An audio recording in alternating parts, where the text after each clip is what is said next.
भी जरूरी है। यार राहुल, कैसे हो? चलो कहीं घूमने चलते हैं। हाँ ठीक है, कहाँ चलेंगे? कहीं पहाड़ों पर? अच्छा आइडिया है। ठीक है, मैं बस की टिकट बुक करवा देता हूँ और अच्छा सा होटल भी देख लेता हूँ। ठीक है भाई, लेकिन जल्दी करो।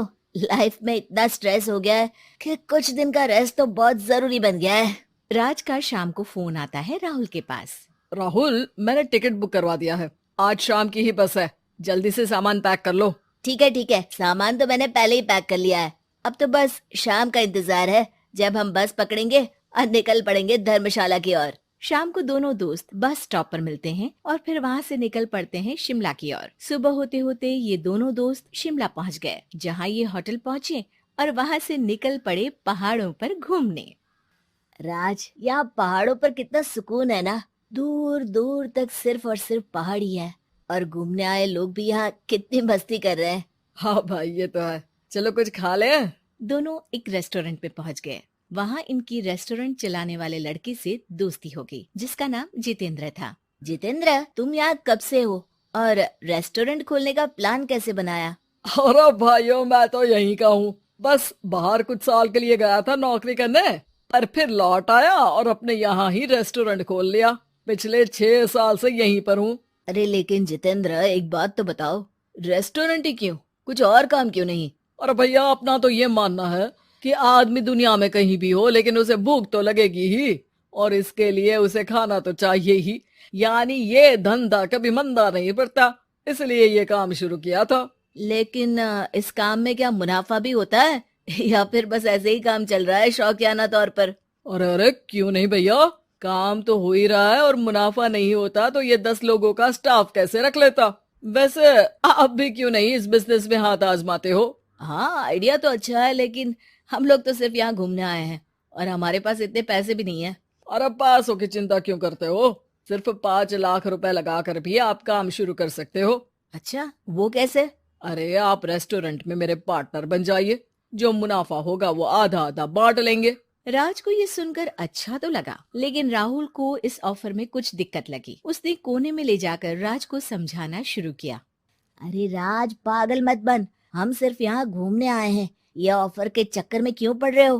कुछ काम शुरू ही करना होगा तो दिल्ली में शुरू करेंगे, यहाँ शिमला में क्यों? अरे बेवकूफ, दिल्ली में 5 लाख रुपए में कौन सा काम शुरू करेंगे?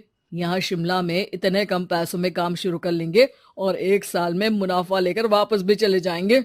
ओहो, अरे भाई, तुम्हें जो करना है करो, लेकिन मैं इस बिजनेस में तुम्हारा साथ नहीं दे सकता। याद रखो, हम यहाँ सिर्फ घूमने आए हैं, कोई बिजनेस करने नहीं। और इस जितेंद्र पर वैसे भी मुझे ज्यादा भरोसा नहीं हो रहा है।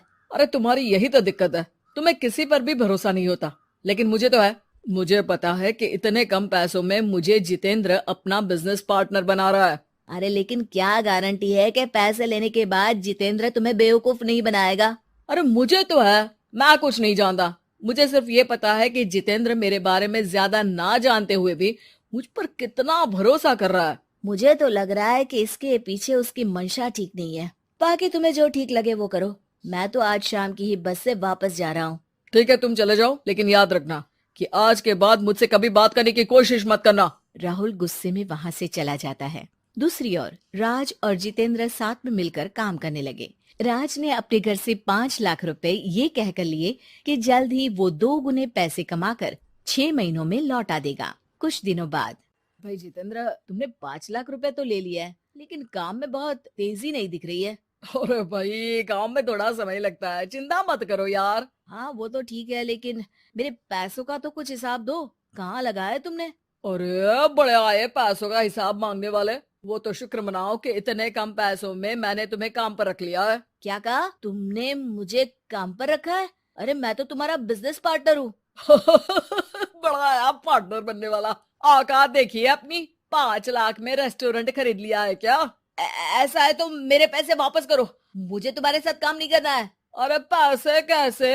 वो सब तो काम में लग गए।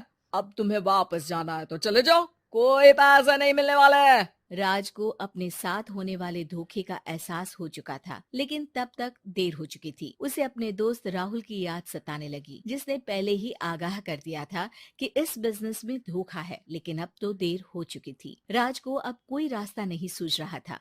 जितेंद्र भाई, मेरे पैसे वापस कर दो ताकि मैं लौट जाऊं। मुझे अब तुम्हारे साथ कोई काम नहीं करना भाई।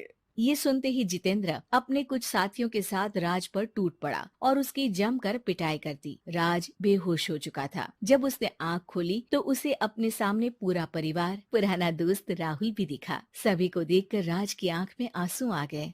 राहुल, मुझे माफ कर दो। अगर समय रहते मैं तुम्हारी बात मान लेता तो आज शायद ये दिन ना देखना पड़ता। अरे शुक्र मनाओ कि जान बच गई। वो तो भला हो एक आदमी का जिसने मुझे फोन कर दिया था, तभी तुम्हारी जान बच सकी। मुझे माफ कर दे दोस्त, तेरी सलाह ना मानकर मैंने बड़ी भूल की है। अरे अरे भाई, मेरे हाथ मत जोड़ो। बस ध्यान रखना कि अच्छा दोस्त आपको हमेशा अच्छी सलाह देता है, इसलिए दोस्तों की सलाह पर ध्यान देना चाहिए।